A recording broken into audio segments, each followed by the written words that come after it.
Hey guys, it's Friday, November 27th, and so good to be with you today. What a week it's been. Another bunch of restrictions coming down from the government, and I know we're all over the map on this, okay?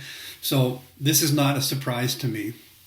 And as individuals, we are definitely, each one of us is allowed their own thoughts and opinions in response to what's happening. And I've heard responses from many of you. And some of you feel like we need to be very, very cautious. We need to follow the rules. We need to do exactly what we're told because this is going to provide the most health and safety for people. And I know there are people on the other side that say this is crazy. We need to not follow these guidelines. We need to do exactly what we want to do. This whole thing is a hoax. And it's being perpetrated by the media and government and all that kind of stuff. So and people all along that range. So I hear all of that. And I have my own opinions on how I feel about COVID. But we are a community. And as a community, we need to find the plan that works best for everyone. I know doing that, people are going to be disappointed, and I feel so sorry for that. I feel bad about that.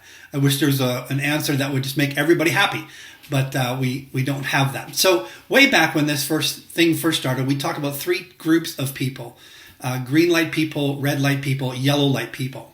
The green light people are people that are just like, let's keep going, let's live our lives like we've always lived them, and move forward.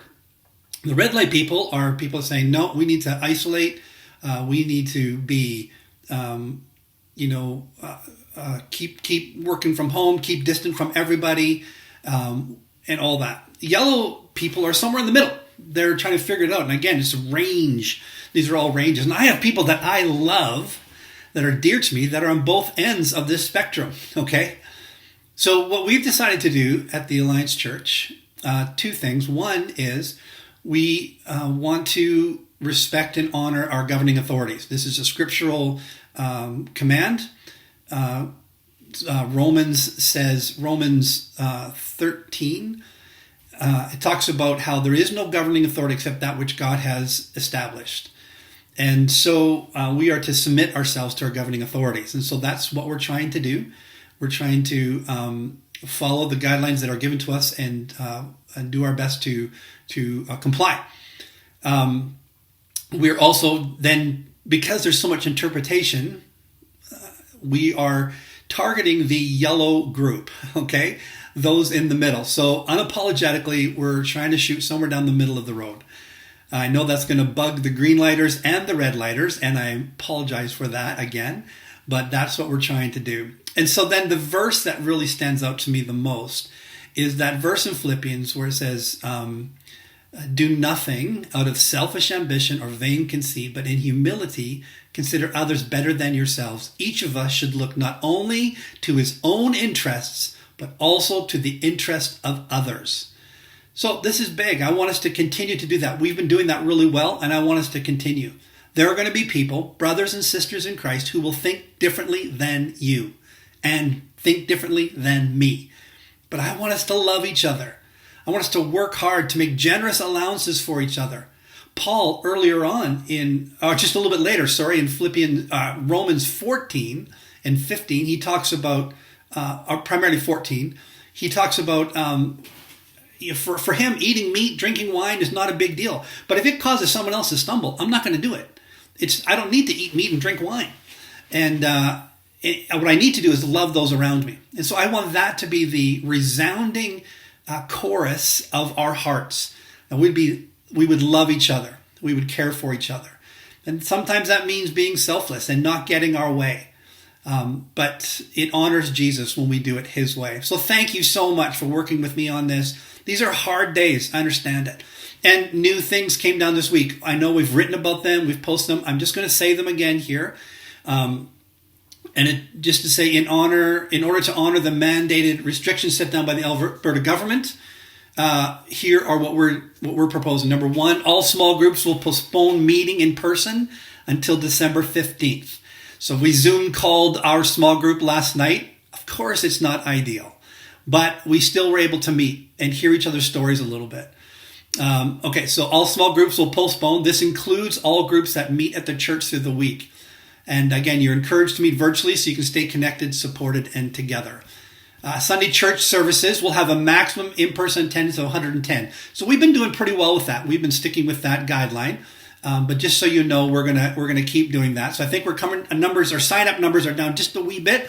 But we're adding a third service. So 9, 11 a.m. on Sunday mornings and 6 p.m. on Sunday evening. So we're creating more spaces, actually. So don't feel like you're going to miss out. Make sure you look and sign up by 8 o'clock on Saturday night to be at those. The only other main difference, here it is masks are mandatory for all attendees. So everybody will wear a mask on Sunday. And again, I apologize. I know this is going to turn some people off. I'm sorry for that. I'll be wearing a mask until I preach, and then I'll take the mask off while I preach and then put it back on again. So I'm not digging that either, but I want to comply. The third thing is just due to the new mandates and also a shortage of volunteers for different reasons, Sunday service childcare will be postponed till we can review it at a future date. Okay? So, yeah, some of the new mandates, and also we didn't get the buy-in from volunteers like we hoped. And so we can't move ahead until that happens. So I just want to thank you for cooperating with us at ACC. These are difficult days to be sure, but they're not as bad as to be unmanageable. And they will not last forever. We will get through this. So I appreciate you guys so much. Now on to some good news. That's good news. But some maybe a little less tension news. And that is the Christmas Bureau, the Sylvan Lake Christmas Bureau. We were able to step in and help last year, and it was awesome. They were kind of blown away at our generosity, the diapers we were able to bring and the gifts we were able to bring to help support families. We want to do that again this year. So I asked Cindy, who's a volunteer over there, if she could give me a little write-up about what the Christmas Bureau is. And I'm going to just read to you what she said to me. And if this stirs in your heart something you'd like to do, to be a part of, then please let us know at the church office. Here's what she said. The Sylvan Lake Christmas Bureau has been helping families in need celebrate Christmas for over 35 years. We serve low-income families with children 17 years of age and under living in and around Sylvan Lake during the holiday season. We are a completely volunteer-run, nonprofit organization and operate solely on donations and fundraising efforts from the community. Families that qualify are eligible to receive the following: gift cards to purchase nutritious food. The amounts depend on the size of the family. Diapers or other essential items if needed. 2 to 3 gifts per child. A few stocking stuffers per child. Mom's and dad's gift. A family board game. A one-time family pass to the Next Source Center. And a library membership. We are fortunate to have amazing community support. Most of our toys, diapers, and other essential items, winter gear, shoes and boots, clothing, are all donated by the community. Therefore, we're able to use the majority of the money donated to purchase gift cards to Sobeys. The families are able to buy their own food for the holidays and stock their pantries with what they need. Over the last few years, our numbers have been pretty consistent. We usually have close to 100 local families register with us every year. Depending on the size of the families each year, we are usually helping between 300 and 350 people in our community. 2020 has been a very difficult year for many families, especially those who are already living on tight budgets. We are estimating a large increase in our registration numbers this year. We are predicting 30 to 40% increase. We're also predicting our donations to be down. Some of our big donations we rely on won't be coming in this year. COVID-19 restrictions have caused events to be canceled, including the Spirit of Sylvan Yuletide Festival, which has been a big supporter of the Christmas Bureau. Also, with so many families hit hard, many won't be able to give that little extra this year. Thank you in advance for your consideration. Your support is extremely important and greatly appreciated. So this is a great opportunity for us to be kind and share. And if you'd like to support a family, you maybe could do this as a small group.